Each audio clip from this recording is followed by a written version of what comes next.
சுவலட்சுமியா இப்படி பேசினாங்க? நான் நடிகையாக இருக்கிறத விட ஒரு வழக்கறிஞராக இருக்கிறதா எனக்கு பிடிச்சிருக்குன்னு பேசியிருக்காங்க சுவலட்சுமி. 90s டைம்ல ஹோம்லியா மட்டுமே நடிப்பேன், கிளாமர் ட்ரெஸ் போட மாட்டேன், சொந்த பேரை மாத்திக்க மாட்டேன்னு அடம் பிடிச்சு ஜெயிச்ச நடிகைகள்ல முக்கியமானவங்க தான் சுவலட்சுமி. மொத்தமே 20லிருந்து 25 படங்கள்ல மட்டுமே நடிச்சிருக்காங்க.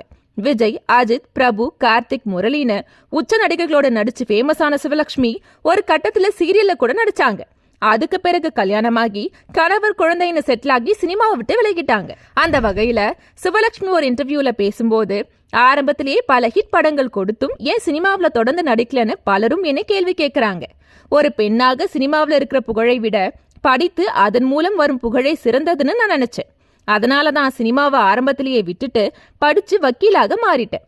பாக்குறவங்க என்னை ஒரு நடிகையாக பார்க்காம படிச்ச வக்கீலாக பாக்குறதே எனக்கு கௌரவமாகவும் பெருமையாகவும் இருக்குன்னு போல்டா பேசியிருக்காங்க.